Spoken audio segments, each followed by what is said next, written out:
Have you ever noticed how a simple spin, a shift in balance, or gentle sway can instantly wake up your mind? What if the key to sharper thinking, better memory, and more restful sleep wasn't in a pill, but in your inner ear? Welcome to the Aging Well podcast, where we explore the science, stories, and strategies that help us live longer, healthier, and more purposeful lives. I'm your host, Dr. Jeff Armstrong, an exercise physiologist with a passion for making science simple and life better as we age.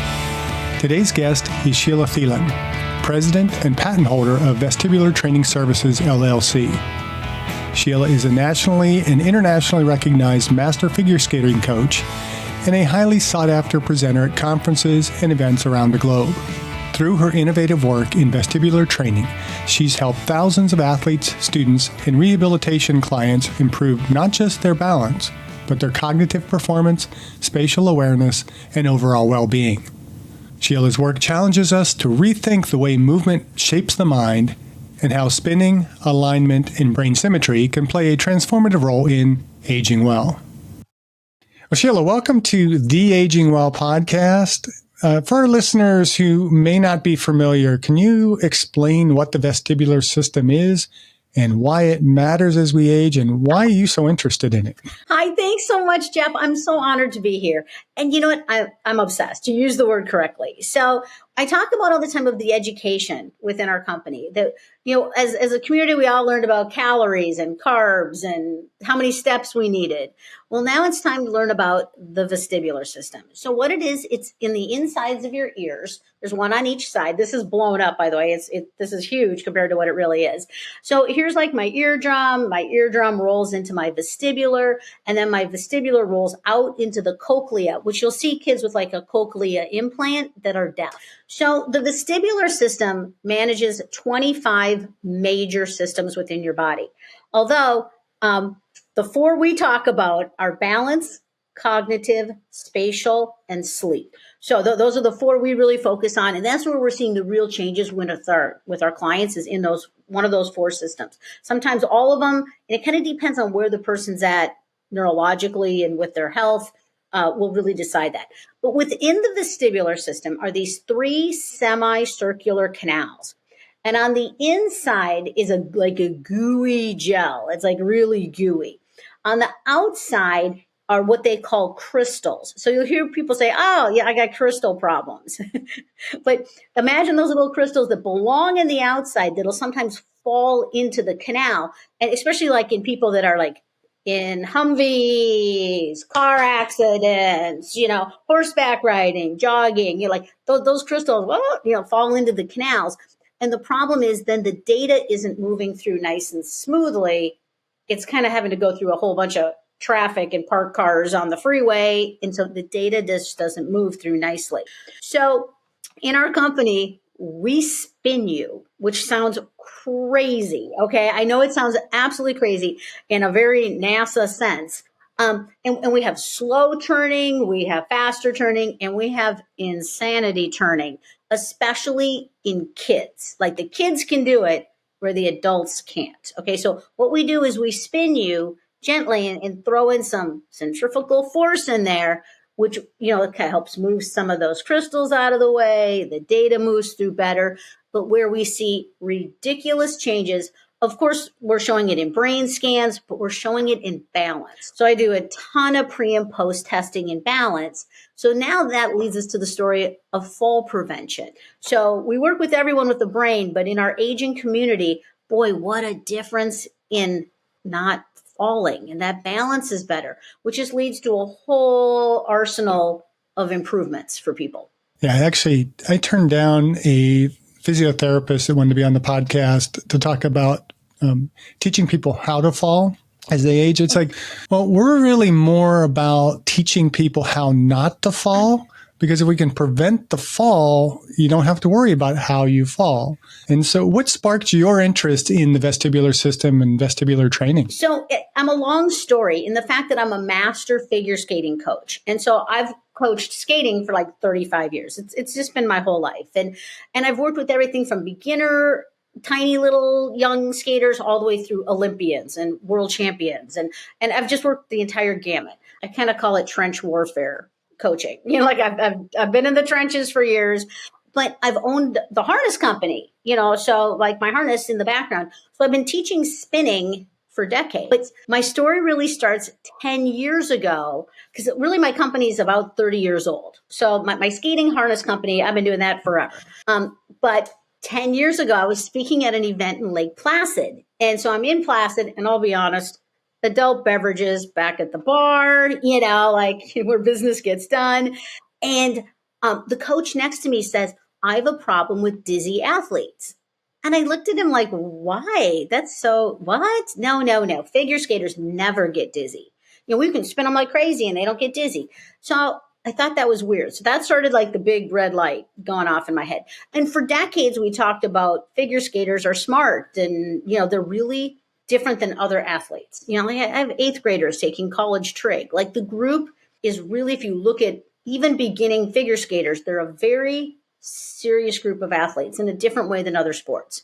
So the lights started going off in my head. And then, the next coach had problems and the next coach had problems. And we went around the whole circle of problems. And all the coaches, I looked at them like, no, I don't have any of these problems. So then the lights were really going off in my head that what was I doing differently than all the other sports? And the answer was spinning. So I'll be honest, I spent the next 5 years talking to anyone that would talk to me. Doctors, PTs, OTs, like anyone that would talk to me. And we really came back to what was spinning doing was affecting the athlete's vestibular systems. So to add to the craziness of the story, 5 years ago, so in January of 2020, I'm like, I am going to move into the general public and we're going to change the world. And we'd worked with a batch of kids with autism, and we just kind of kept growing the group of more and more people. And I'm like, okay, we're launching this. So January of 2020, I'm like, no problem. And of course, March of 2020, like, oh, it all falls apart in the entire world in a still a weird way. Like I look back on it, I'm like, what happened? That was the weirdest thing ever. And so everyone's telling me to like, stop launching, stop doing this. Like don't just stay in your lane, just stay in sports, just only stay in figure skating. And we still launched in the middle of a pandemic. And I'm going to say good old LinkedIn did people, but that's where people had time. So I did launch very successfully, but that's where on LinkedIn in the pandemic, I met NASA and NFL and NBA and so many of my athletes and coaches and my chief medical officer and podcasts and, all of that really developed. And I got to be a part of it. So it worked out, really not what the plan was going to be. Possibly no plan, no plan. And it worked, so like I have a whole thing on a little, like 2020 was a mess. So we've really just kept expanding through that. And so really the last 5 years, our work with the general public has been stunning. And I tear up a little bit with how much we've done. That's amazing how much kickstarted in COVID. Yeah. It was a little scary. Yeah, I'm sure it was. The husband was like, what are you doing, baby? I'm like, it's going to work, I think. So speaking of thinking, you've said that cognitive function starts with movement. Can you kind of walk us through how the vestibular system influences our brain beyond balance? So I love just gait training, just watching people walk, like watching a kid walk, but watching my mom walk, watching someone with Parkinson's walk, like watching people just walk. I also talk about that at the airport, like seeing people with orthopedic problems walking ahead of me. I'm always like, oh, owie, your knee must really hurt, and I watch people struggle through airports. Balance, step one, balance, walking. It really shows what's going on cognitively, especially when we see children that aren't walking, or walking incorrectly. All of these pieces are part of the brain running the process. There's so much great research out there on kids in school sitting too much, and sitting and learning versus moving and learning, two totally different outcomes. We know that for especially our boys with ADHD, like they're not designed, as a boy, you're not designed to sit there for 8 hours and sit on your butt, much less go home and play video games the rest of the day. That's not what a boy is designed to do. and we wonder, Or a or a girl. girl, they're not just, Yeah, let's not be sexist yeah, here. my girls are moving. So, but like I find it fascinating because when we talk about cognitive, we can see it in human movement. You can see a fact. I recently had a Harvard doctor be like, "So I need a paper on if you improve their balance, they become better athletes." And I kind of looked into the camera like, "Do you think he's kidding me?" Like he's, oh my, he's serious. Like he didn't put those together because I'm like, well, just as a coach, like I don't need a paper to tell me I want to work with the fast kid, not the slow kid. The kid that fell down 20 feet back isn't going to shoot the winning goal because they're still back there. The kid that was moving and on their feet and going, is probably your better athlete. My face and half my Zoom calls are like, what? You really? But yeah, for sure, cognitive is tied to human movement and balance. And your knee, if you want to be a football player and you need to break left, what got that left knee moving was your brain. Not the left knee didn't move on its own. Your brain moved that left knee. Right. I always teach my students that muscle contraction always begins and ends with the brain. Absolutely. It's simple logic. I didn't realize that they don't teach that at Harvard. They don't. Yeah. And the other piece of it too, this is so fun. This is so mean. Anyway, his other comment was, well, balance comes from your feet. I go, no, it comes from your vestibular. Balance comes, he goes, no, it comes from your feet.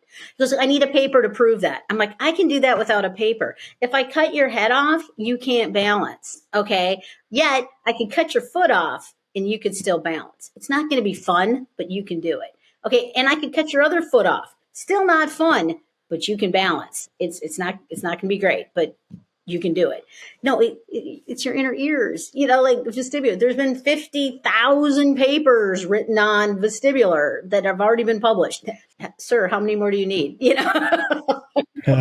Oxygen it keeps you alive. Do you need a paper on that? Can I just smother you and let you find out yourself?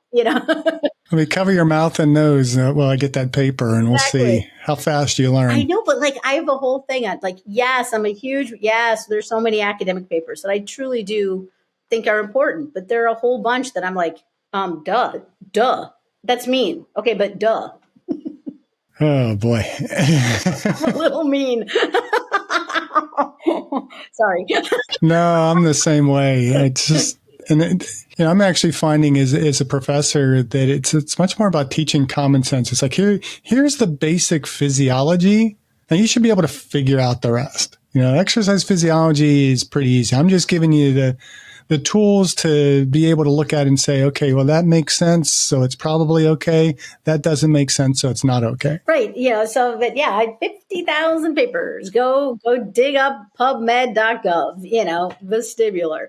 Plus, I do love PubMed.gov and the fact that you can do vestibular plus aging, vestibular plus fall prevention, vestibular plus autism, vestibular plus ADHD, vestibular plus concussions. There's some amazing papers out there. That's the advantage of the internet. I remember as an undergraduate and first time in my master's program, having to go to those little green books in the library, and you have to flip through them to find the articles to get all your potential sources. And then you had to go from there to the stacks, find the article, put a couple dimes in the copier to make copies of it. Now it's like I just go on the library's resources and type in a few words. I got a list of tons of articles. I can get those articles instantly, or worst case scenario, I just hit interlibrary loan and I get it a few hours later. Well, and I love my weird 2 a.m. deep dives. I just suddenly start searching and boy, the things I can find. Whoa, it's exciting, so yeah, there's all of these pieces, but the example of world-class sports coming to the general public, I think makes sense. And I do have to say, I move very easily through the sports world. That's a breeze for me. We have NFL guys and NBA guys, and here in Minneapolis, I have a ton of NHL guys with a lot of concussions, I'm going to say too. Those hockey players, that's a tough group. And of course, NFL and concussions. And yet at the same time, coming to the general public has been extremely, extremely exciting and something our company is just obsessed with. So what is the connection between spatial awareness decision making and vestibular training?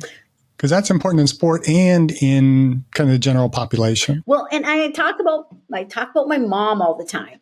She wanted to do one of those Vikings riverboat cruises. Okay. She's 78, 79, like the international flight, on the boat, off the boat, up the stairs, down the stairs, cobblestones. Europe's very unlevel. Really unlevel. On the bus, off the bus, and not falling on her 3-week trip. And it's all tied together. It's all tied together with that brain and balance and cognitive. And she was very successful on the trip, where she had fallen previously. She didn't fall on this trip. What that did to open up her life. She's since then done, oh my gosh, an Alaska 10-day cruise. Just loved it. Like my mom is out and about, and driving well. So I talk about real life vestibular. She's a good driver. Okay, that's exciting. Like that's really, really exciting. So I talk about real life vestibular. But that's also my work with the military. It's all tied together. Pilots. Yeah, we talk about pilots. That seems obvious. Oh, they flipped the plane. They flipped the plane. Okay, that seems obvious. Yeah, but what about a gymnast? She's flipping on different, literally planes too. But then let's talk about people driving or walking in different conditions or slippery or, like all of these different pieces of real life, that affects everyone. If you're enjoying the Aging Well podcast, be sure to like, subscribe, or follow on your favorite platform so you will never miss an episode. And if you find our conversations helpful, please share the podcast with a friend because aging is something we're all doing and we're better at doing it together. And support our guests in this podcast financially by visiting the affiliate links in the episode description below and use the links or codes provided for discounts on products we have vetted and feel comfortable recommending to our valued viewers and listeners. Thank you, and now back to the podcast. Yeah, so you work with a wide range of populations, anywhere from elite figure skaters to children, to people with special needs, older adults. What are some of the most surprising benefits you've seen from stimulating the vestibular system? So I'm going to say a couple of them I don't even understand. Like I have to tell you, like I had to call in the chief medical officer because I don't understand how we achieved it. Does that make sense? Like I'll be honest, like this is such a new realm that we're even learning as we go from our clients. My favorite is my concussion, several of my concussion clients. And I have a bunch on LinkedIn. My favorite is, we call him Thor because the dude looks like Thor. Okay, like 6'5" with the hair and the beard. Yeah, the dude, he throws axes. Like the guy is Thor. In his concussion, it started out with a snowboarding accident that turned into a brain bleed. That then after that, then it's the stereotypical story of he kept running his head into everything: the car, the wall, the door, the bed. It turned from one concussion into 10 or 12 or 15 or, it just kept, he just couldn't control his body and just kept slamming his head into everything.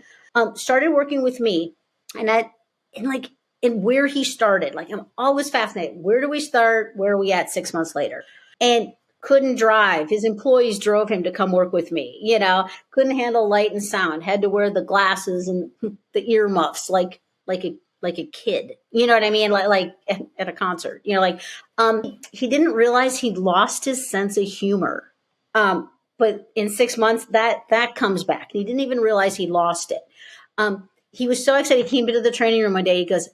He was so excited. He goes, I was just at a wedding and I stood in a group of 6 guys, drinking. And he goes, I was talking shit and it was great. I could keep up with the conversation. He said, like 3 months ago, it would have just whizzed right past me. I couldn't keep up with it because he always talks about like he was kind of in a waking dream is how he describes his concussion of like, I'm awake, but it's all moving around me so weird, like a dream, time and space and where am I at? It was all, he was just all confused. He calls it like being permanently drunk. he just couldn't, and he couldn't decision make, and he couldn't figure it out. Like but yeah, he comes back. He's like, I was talking shit at the wedding. It was so great. I'm like, oh, I'm so proud of you. Those little things in life, but I just talk about so much of the real life of Thor in his own recovery, yet how that affected his fiance and his family and his business and his career, like everyone else that was affected by the concussion. So we always talk about the individual, and we talk about like my mom, and we talk about, but autism, but how does that affect all the people around you? Has been just inspirational in the changes that we've seen. That I have to tell you, could I tell you that vestibular is tied to humor, or talking shit, like, I don't know. I guess I can't say that, but at the same time, we're seeing that, in a way that I don't understand. And you haven't found a doctor to kind of give you any explanation? They're working on it. More papers. Brace yourself. Here comes more papers. Yeah, I've teamed up with so many. And we do have a PhD research coordinator and a chief medical officer. And so, to be honest, the papers are starting to flow, and although they also tell you in business, it really takes 17 years to really, really launch. And of course, the business side of me questions that, because who wants to wait 17 years to help your mom? Who wants to wait 17 years to help your kid? And it's really, our projects are teaming up, of course, with academics and with professional sports, and more papers are being written and more projects. And the bigger the projects, obviously, the more exciting, yet still at the grassroots level. Because, I talk about my pro athletes. Yeah. Oh, it's so exciting. It's super sexy, pro athletes, but in the same sense too, our work with children and ADHD and autism and stroke patients is super exciting. I should connect you with my recent guest, Therese Houston. She's a neuroscientist from the University of Seattle that just wrote a book called Sharp. Sharp Sharp is the name of the book, if I can get that straight. I don't know why I keep wanting to call it Smart, but it's like 14 different things that you can do to kind of improve brain function. And, we were talking a lot about that, the importance of movement. And there are some connections in there in different areas of the brain. She probably knows better. I confess that when it came to anatomy, and I studied anatomy in my PhD program, and I've taught anatomy, but the neuroanatomy is not kind of my best area. There's just too many things going on in the brain, too many different areas. But it makes sense that, with the vestibular system communicating with so many different systems within the brain, that it has to tie in somewhat with focus. And if it's disrupted, then focus is going to be disrupted. And that makes it a little bit harder to think wittingly, or, to be able to focus better, to be able to tune out some of those like extraneous sounds, or, to be able to kind of focus in on light. So it's all connected. That's what I love about physiology. It's all connected. But even like I talk about sleep, of the four things I talk about sleep. Okay. But there's my whole, I talk about my PTSD population. Okay. The guys aren't sleeping. Okay. The service members are not sleeping. And so because of that, it's all the trickle down problems, of not sleeping. So if I can improve your sleep, boom, everything improves. Everything improves. And we talked a little bit earlier about Kadrick Bloomquist and and his work in Colorado Springs with my gear. He's amazing. I'm so impressed with him. But he talks a lot about working with a lot of these PTSD guys who step one is rage. Step one is rage. Step one is rage. Well, after working that spinning and getting some gentle vestibular in there, and the guys slept. Westside Barbell showed a 72% improvement in sleep from Apple Watches and Oura Rings in their athletes. So, of course, everyone's sleeping better. Well, if you're sleeping better, now step one isn't rage. Maybe it could be more like step 7, we got some time before you hit rage, could we improve that for people? And I'm just going to call it just flat out sleep, better sleep, quality sleep, better. Boy, what did that do for your family and your wife and your kids and your husband? And if everyone was sleeping, what as a human factor can that do for your entire life? Yeah, we've just, I started this podcast with 4 pillars that I kind of accumulated from teaching pathophysiology and exercise. And that was, regular exercise, physical activity, maintaining a healthy body composition, eating a healthy diet, and not smoking. But we've since added over the last year sleep and purposeful social connections. And I've had to admit that as an exercise physiologist, I got to put sleep above exercise, because without sleep, you can't exercise effectively. And if you can't exercise effectively, you're not going to see gains. And if you can't sleep, you're not recovering from that exercise. And so it's really probably the most important thing. If you want to get healthy, sleep. I'm just like, yes, absolutely. I can't agree with you more. Like, that's like everything can just calm down when you have sleep. And my favorite example is, of course, when my kids were little and they weren't sleeping. I cried all the time.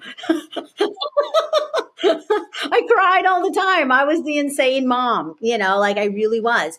And then out of that, of course, once the kids started sleeping, like I was back to being a great mom. And I don't think I cry at all because I'm sleeping.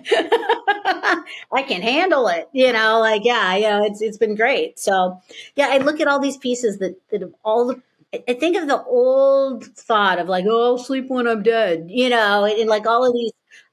My dad was that way, like, heavy smoker, heavy drinker, didn't sleep a lot, worked, 28 hours, like weird shifts, like all kinds of different shifts. And, he was dead at 51.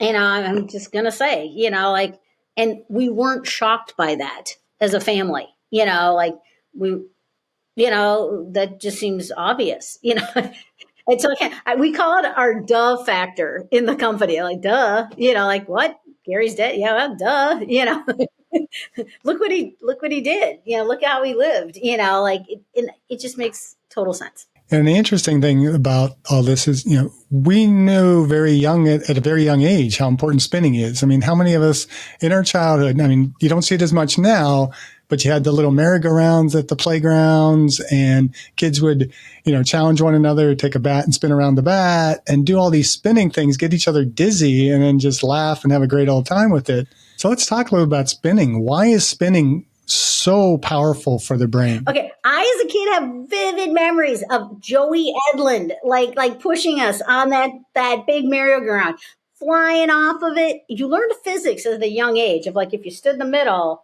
it wasn't as bad. But once you moved out to the corners, you went flying off. Like early physics lessons for 5-year-olds. You learned quick, but I fell off, broke my wrist, best day of my life. Like I remember it vividly. It was so fun, loved spinning.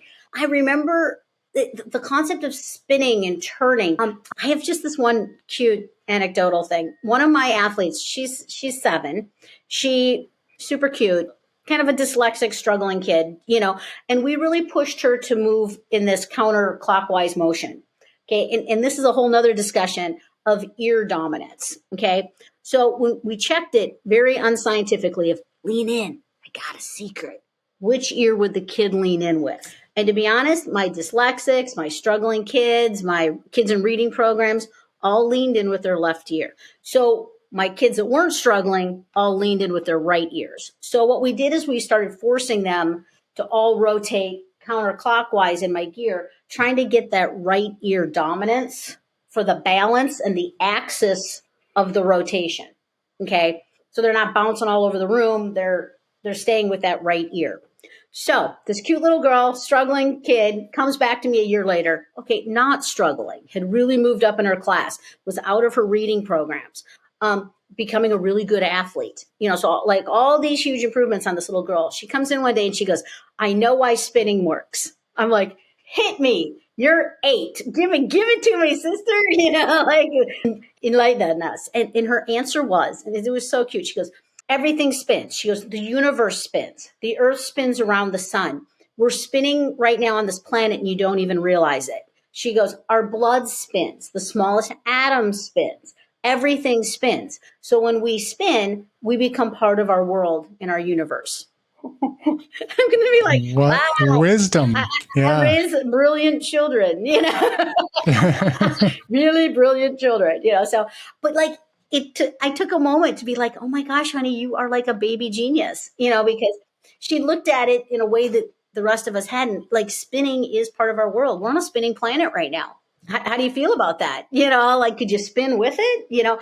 Although I've had different scientists talk to me about spinning directions differently if you're on the north hemisphere of the planet or the southern hemisphere. And I'm like, I don't know the answer to that. I'm not smart enough, but that's an excellent question. We could ask that as a group. Going back to ear dominance, like we really could see. And the really interesting thing is a lot of my concussion people switch ear dominance in the concussion. So maybe they start out left ear, but after the concussion, their right ear. And then they talk about like they can't write correctly and they can't focus and they can't. So I work hard to get them to go back to their original ear of dominance. And boy, they instantly feel better because now they're processing through the correct hemisphere of what they learned it as. Pretty sure the whole idea of like the right brain, left brain dominance has been kind of refuted, but we do have different aspects of functioning on each side of the brain. So it is interesting that, if you have maybe the concussion area was more damaged on one side versus the other, and how you spin is going to have an impact on how that brain functions. Yeah, we just try and bring it back to what you originally learned it as. But that's what people talk about instantly, like an improvement in their handwriting again, or that they're processing correctly, or, which even their eye dominance, a lot of them felt it had changed from the concussion or the accident. So like, yeah, it's a whole other realm that we're just starting to look at. Some cool areas of science opening up here. Give me all kind of ideas, but I'm too far along in my career and too drained to start on new energy or new research projects. But maybe come hang out with me, load up. I'm in Minneapolis, although I do have gear more spread out throughout the whole country with master trainers. We'll get you on some gear. We'll get you spinning. It'll be so fun. Yeah. I can see me spinning and falling down when I'm done.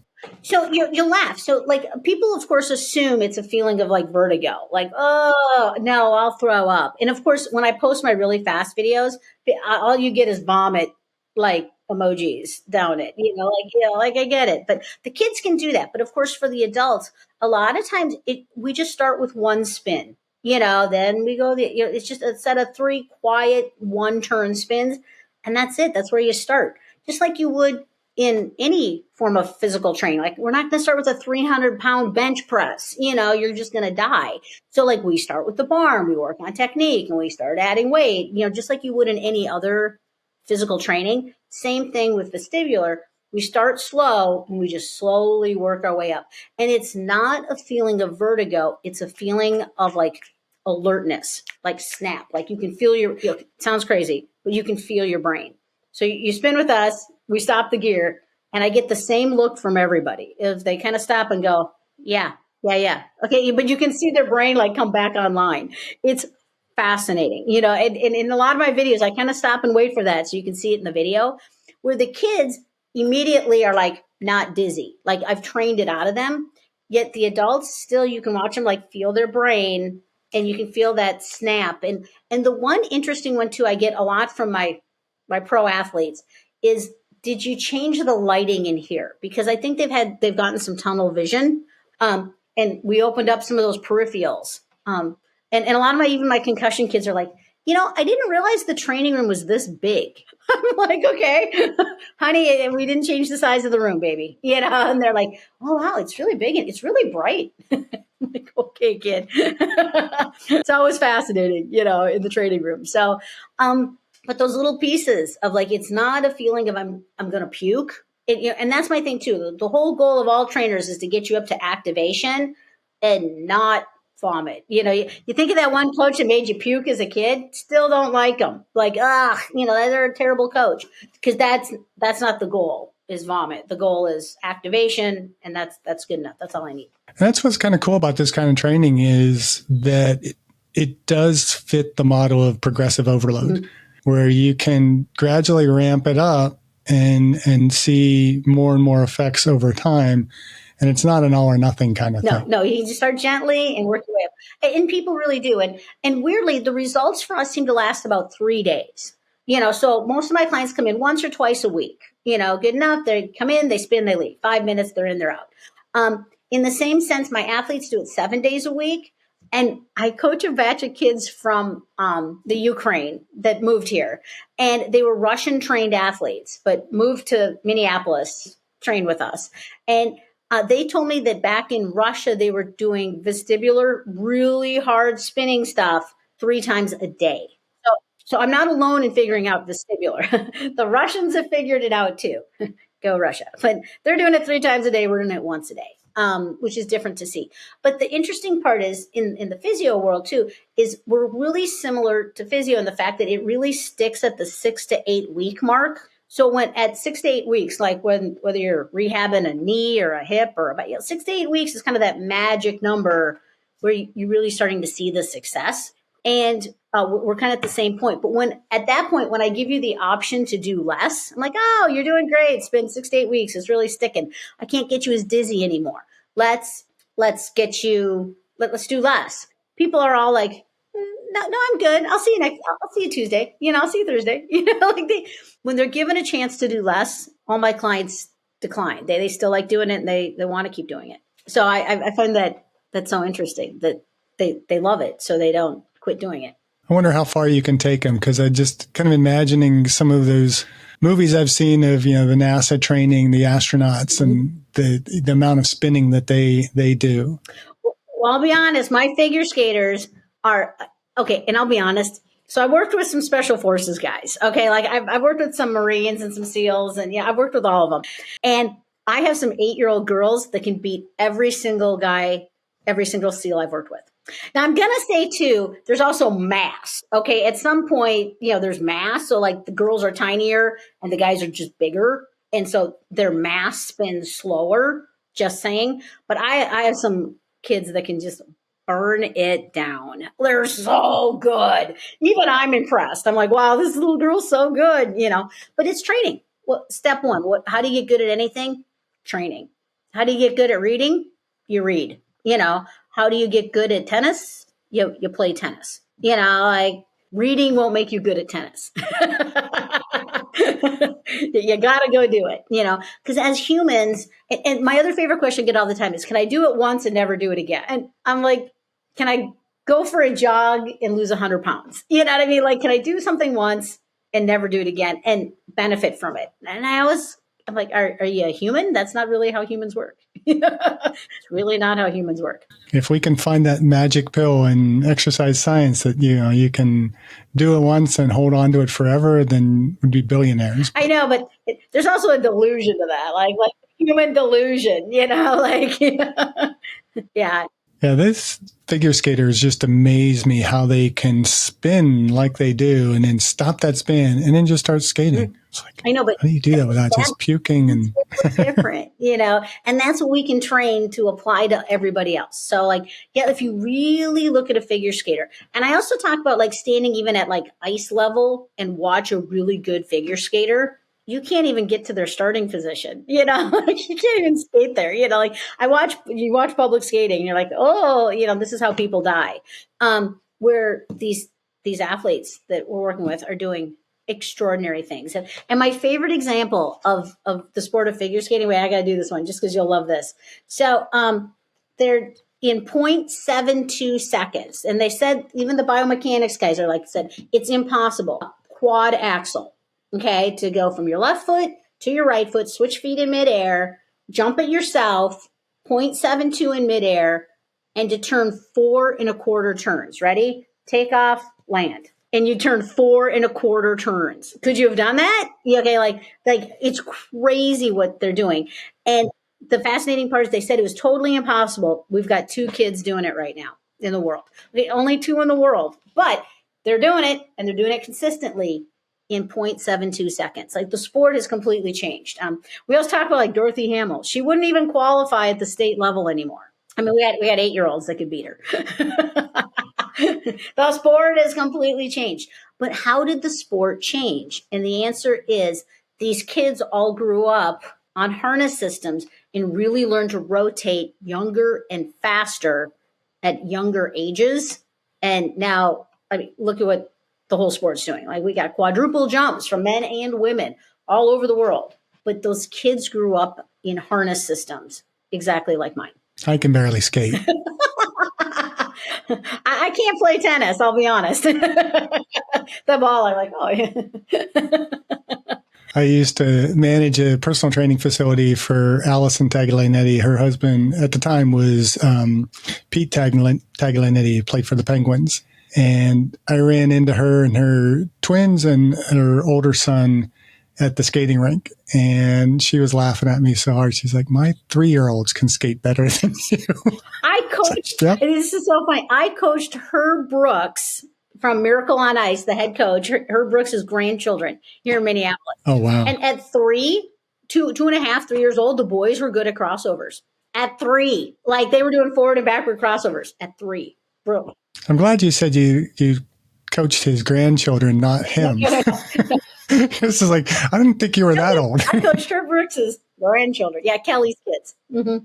Yeah, it was really fun. So it's Minneapolis. Everybody can skate. Yeah, you have to. I mean, what else can you do in Minneapolis in the wintertime? No, there's nothing. The kids don't learn to skate and swim because between the lakes and the ice arenas, and there's hundreds and hundreds of ice arenas here in the Twin Cities, so all the kids learn to skate. And people have even birthday parties, like skating birthday parties are a thing here in Minneapolis. Yeah, I just never took to skating. But where'd you grow up? I grew up in Pittsburgh. Oh, wow, okay. Pittsburgh Penguins. The best hockey town in the world, but yeah, Joe Dietzig, one of the former Penguins coaches. I work with him here in Minneapolis. Joe Dietzig. Mm-hmm. Yeah, there's some concussions there. Yeah.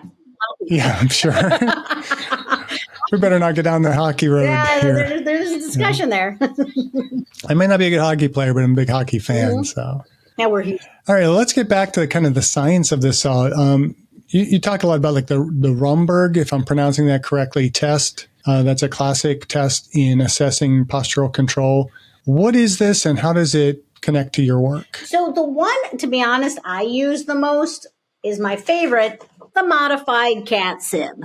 Okay. And this is also what Kadrick Bloomquist is using too. You'll see it in a lot of his videos of standing on the flat surface. This is a company called Balance Tracking Systems, FDA approved, great company.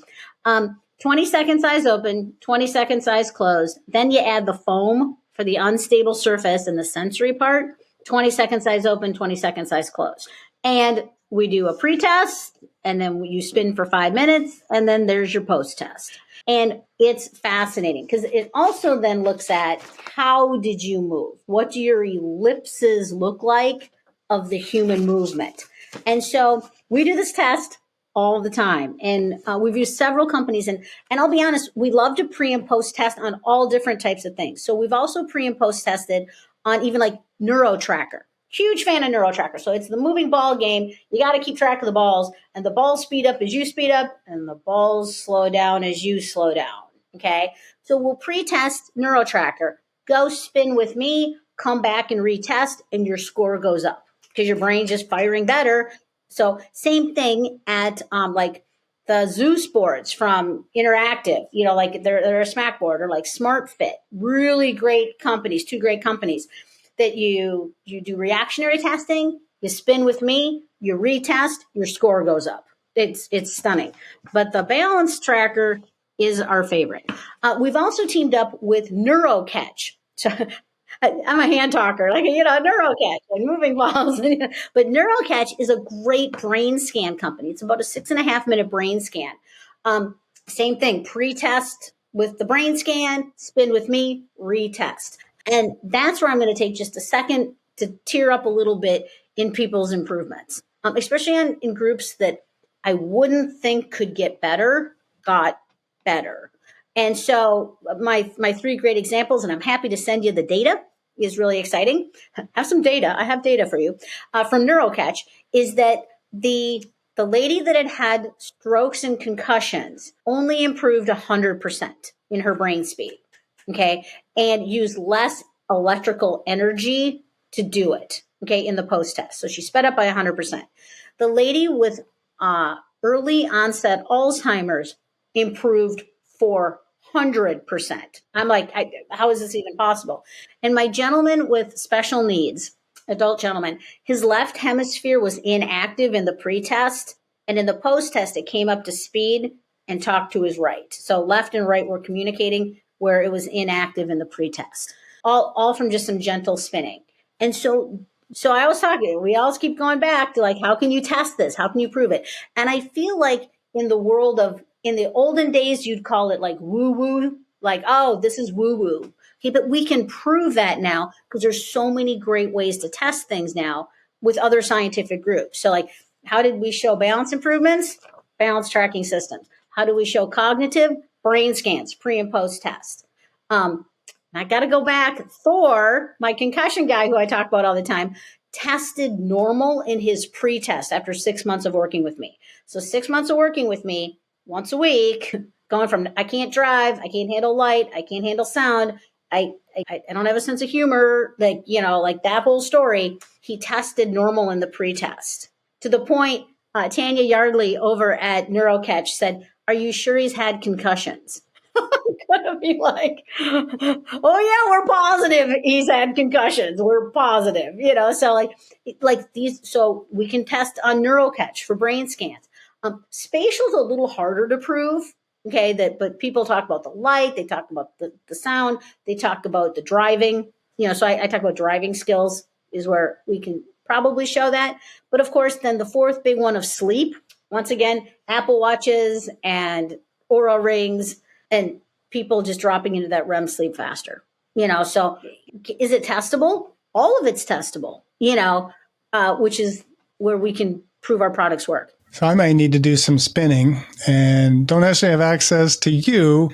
So what are some simple vestibular training techniques that older adults, I can include myself, or anyone really, can try at home? Well, there's the obvious. You can spin yourself. You can stand up and spin in a circle. And my favorite story to this is there's a lovely 3,000-year-old Tibetan spinning theory called the 5 Tibetan spinning theories that you spin with your palms up 3 times a day, at least 8 turns, and you will lead a harmonious life. There you go. So the Tibetans have figured this out too. For sure, you can spin yourself. And I'll be honest, we've even pre and post tested that of spinning yourself. And people did improve, like absolutely people improved, but they improved faster in our studies with my gear only because it forced you to react to what I was doing to you. So yes, we were still spinning you, but you had to react to the equipment, which I also compared to like sitting in the passenger seat and driving the car. Yeah, you're both cognitively there, but one has to do more work than the other. And the whole piece too of standing and moving versus sitting is 2 totally different things. So you'll see like a spinning office chair. For sure, you can spin around on an office chair. For sure. Okay. Whoa. Okay, good. Fine. Yeah, you can do that at home, but it's different than standing and spinning because it's 2 different cognitive loads of sitting versus standing. So I can just kind of go to one of the local parks if they have those merry-go-rounds anymore and just stand in the middle and pay some kids to just spin me as fast as possible. Exactly. Hold on. I have a nice plate in my wrist from mine. You'll notice ours have harnesses so that you're safe and secure and not falling off. Let's avoid that piece to it, so, but I still go back to just gentle spinning, gentle turning. And I'm going to even say too, just moving your head, like getting that, because I feel like as we get older, the temptation is to hold our head still and not move our head like, oh, that makes me dizzy. Well, the more you got to move your head to keep that gel moving through that vestibular system and not just sitting all day. You know what I mean? Like as we age, we're like, oh, well, we'll just sit and we're not going to move. And okay, well, duh, that's not good for you. Okay. Duh. Okay. You got to move. You got to turn your head. And my favorite example is like, how do kids get onto a couch? They flip, they twist, they turn, they, whoa, like how do kids move? Okay. And as adults, like I watch my one auntie kind of shuffle, and I'm like, okay, yeah, like, oh, cognitively, you can see the decline because she's not moving enough and keeping that head moving. And even just like walking and turning your head, it's hard. And that shouldn't be hard. So it seems like my Bulgarian bag, which is another one of my favorite tools, can be very useful because you're getting that rotational spinning and all that. Because too many of us, we go to the gym, you get on a treadmill, you're moving linearly, you get on a bike, you're not even moving, you're just pedaling. Mm-hmm. You're doing weight training, you're doing a lot of more linear types of movements. You're not working, you might work in multi-planes. You might work frontal plane, you might work sagittal plane, you might work in an oblique plane, but you're not working in all those planes more simultaneously.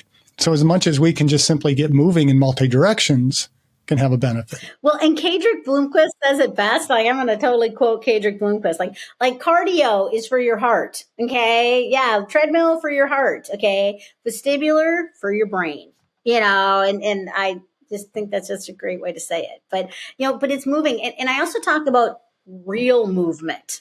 Okay. And I compare it to even video games. Like, I understand it looks real, but your brain knows it's not. Okay. So you're doing all this miscellaneous stupid stuff, and your brain knows that. So it's we don't have to work as hard, and I talk about that even, kids and screens. Too many screens for the kids. It's not real. And they're looking at just mundane, stupid reels of nothing that means anything to any. What are we doing? Filling their brains with junk, real movement, real time, real space. I think that's important. But even there's been some really kind of not great papers even on treadmills that, I'm walking, but I'm not. Right. Walk outside. It's different than a treadmill, and, the tipping and the moving and the unlevel surfaces and the curb, that's real. Yeah, I love that one treadmill that Kadrick talks about that, it moves from side to side, forward, up and down. Yep, and you can control it so that you can progress it, but it makes, you're progressing with your reactiveness. Yeah, it's called React. There's so many. Yeah, it's a great company. Yeah. Well, and there were so many different tools out there. I had a Athletic Republic franchise for a while, and we opened up when they were then partnered with a athletics shoewear company that I will not mention because they really pissed me off because they discontinued the whole partnership just as I was opening, and we were kind of foundational on that partnership. But they had strobophonic glasses that they'd flash, you could see, they'd go blank, and so it regulated how much visual input you were getting.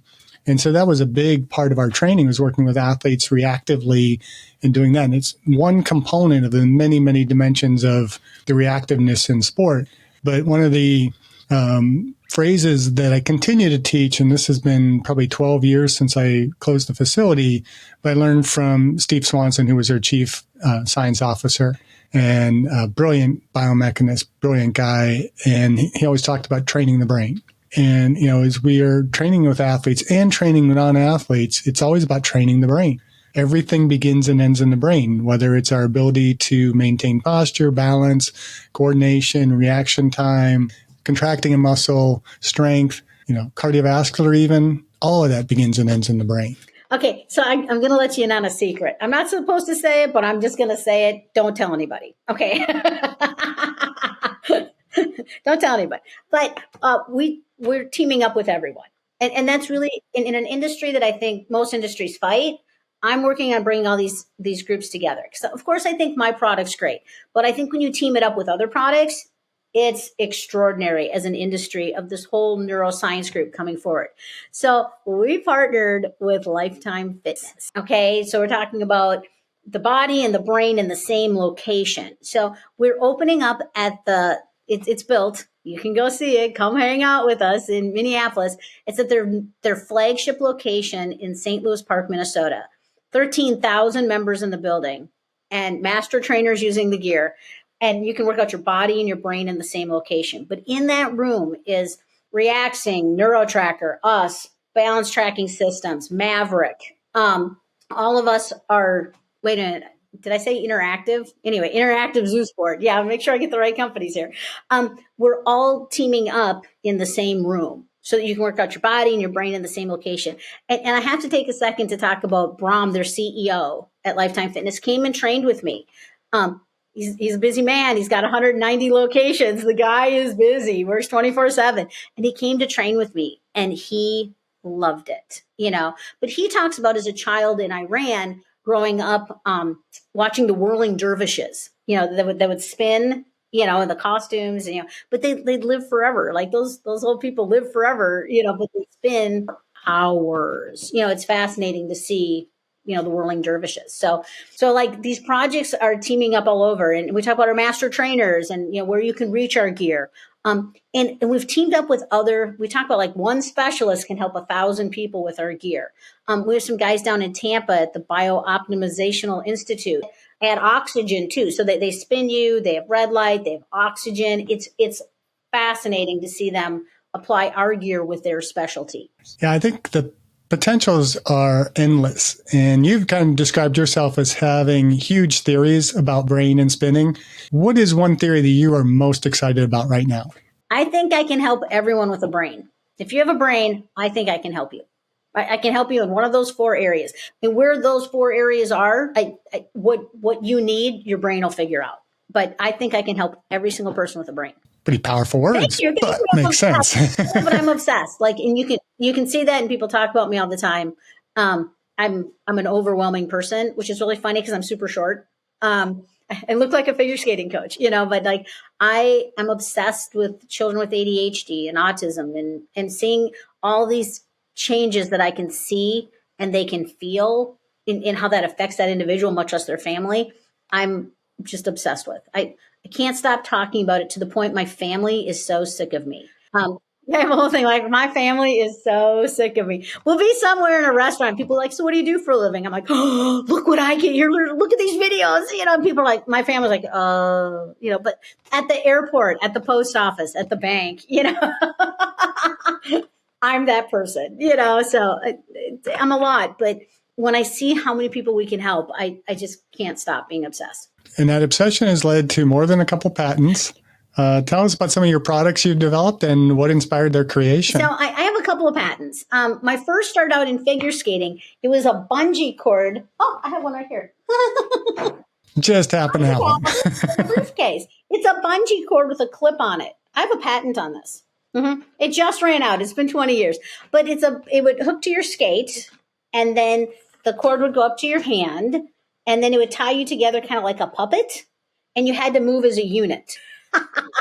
So I forced you to move as a unit and not unorganized, and ridiculous results. All the Olympians grew up on them.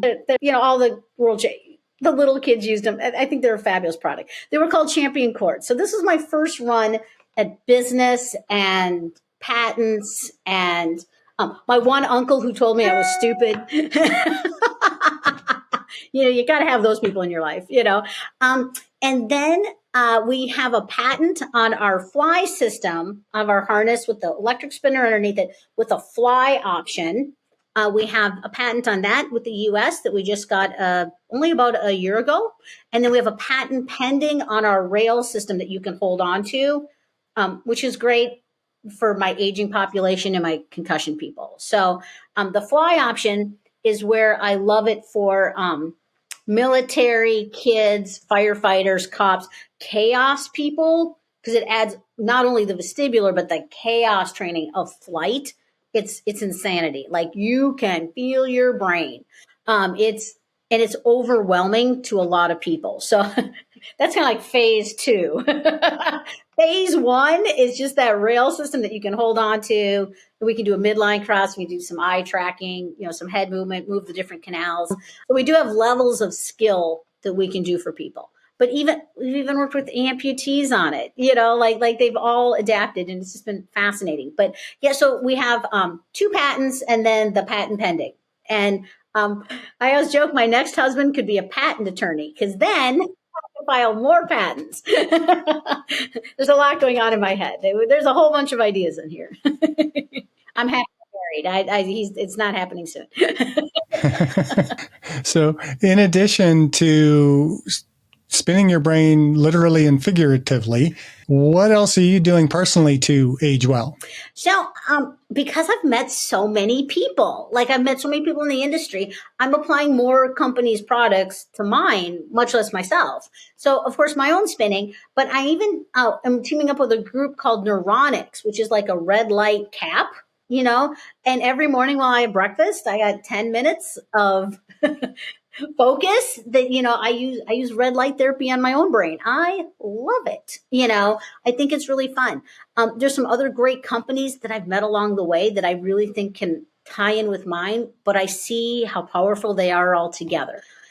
So I do love, Maverick, and I love, Neuro Tracker. Boy, you gotta work. That brain is kicking, and so I really think there's some wonderful products out there.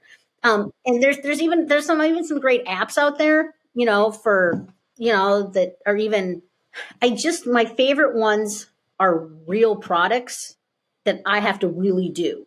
Like I'm not as, yes, I've done the phone app ones and I've done some other appy type ones, but I like real things because my brain likes real things. And you are clearly passionate about this work. So what keeps you inspired? I think that's probably pretty easy keeping you inspired. But what impact do you hope to have in the world of aging and brain health? That's a big question. For sure, for the person. I mean, that's easy. For the person, it's obvious. And for improved outcomes. That's just an obvious answer.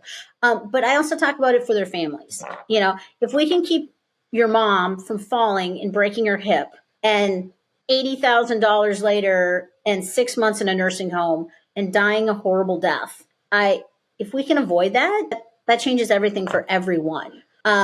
Quality of life, quality of living. It's all pieces that we as a society really have to look at. And the cost, I was just speaking at an aging conference, and they're talking about what is the cost of nursing homes these days. It'll bankrupt a family. It'll absolutely bankrupt a family. And what's that legacy to your children? There's no inheritances. There's no financial support and legacies. That's hard to look at. So I feel like that's pieces we can all improve for our whole society by quality of life. So as we wrap up, where and how can our guests connect with you and learn more about your work? Well, I do a lot on LinkedIn. Find me on LinkedIn. I love me some LinkedIn. But this is where I feel like we all have to team up to help bring these products with your PTs and your OTs and your doctors and in your area, in requesting this type of training so that they will purchase for the community. Like I do talk about one unit can help 1,000 people. So that one PT could help a lot of people in their community, much as community centers or school systems. I'm doing a couple projects with some schools, that we can help hundreds and hundreds of children with 1 or 2 units. And that's really the goal of the company. Of course, there's our website. Oh, everybody loves a website, but it's spinyourbrain.com. So pretty easy, spinyourbrain.com. And then we also, of course, have an Instagram and a Facebook page, although we ran those under Vestibular Training Services. And you got to learn how to spell vestibular. But they can Google that. Learn how to spell vestibular. You'll learn. And we'll have a link anyhow. Yeah, you'll learn. But, and of course, we put some effort into Instagram and Facebook, not a lot. We put way more effort into, of course, LinkedIn. So. And this is not a paid advertisement for LinkedIn. No, I love it. Yes, you should be there. So, but especially the professionals, you know what I mean? I understand why 80 and 90-year-olds aren't on it, but their children and their PTs and their doctors should be. I think all the 80-year-olds are on Facebook now. Yeah. Well, LinkedIn is where I connected with you. So. Well, and that's where I actually met my NASA people and my PTs and OTs and doctors and, but I got to meet NASA and I got to be part of several of their presentations. It was on LinkedIn. So how exciting was that? Yeah. NASA, how exciting. So is there anything we missed today? I don't know. I could keep talking for hours. Yeah, I feel like we've covered a lot. So many hours, but this. Well, we can always bring you back. That'd be great. But this is also my time to invite you and your peers and your students to come try the gear. Come try it, see it, feel it, use it. Pre and post balance tests. Come to Lifetime over in St. Louis Park. I mean, all of these projects are available to the public, and we just keep growing in locations. So as our locations grow, and our master trainers grow, it's really. It does make it available to everyone. Yeah, I've been, as an educator, I have been starting to use my podcast episodes a lot more in my classes. And I teach a breadth of classes, everything from pathophysiology and exercise physiology to advanced programming for sport and fitness. And I just this past term taught a class in sport and health span optimization. And, so my students are getting bombarded with all these different tools and skills that they can bring into their training. And many of them are going to be physical therapists, occupational therapists, sports conditioning coaches. And so it's really fun to kind of bring all these pieces together as I kind of get toward the end of my career, to be able to kind of all this knowledge that is accumulating, to bring it together and kind of share it with my students and hope that they take it forward, because I think there's so much we have yet to learn and so many pieces that we can put together to do it right. And let's go change the world. Sounds good. Not sound like crazy people for saying that. Let's go change the world. Let's go help a lot of people. Let's go make everyone's lives better. Let's make everyone age well.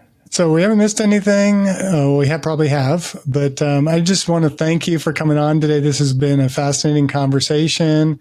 Looking forward to kind of sharing this with the world, and hopefully they will connect with you and at least try spinning a little bit. But do it in the comfort and safety of your home, or go to a professional. Don't just go out in the middle of traffic and try spinning around. I don't know how much spinning around drivers do in Minnesota in the wintertime. Quite a bit. I used to love doing that as a kid, going in the parking lots when it snowed. Around here in Portland, Oregon, they don't like the snow. They don't even go out in it. And it's like, I want to go out. I want to just go in the parking lot and do some donuts. So thanks again. And just keep doing what you're doing and keep aging well. Thank you so much. I'm so honored. Thank you. Totally grateful. Thank you. You're welcome. Thank you for listening. I hope you benefited from today's podcast. And until next time, keep aging well.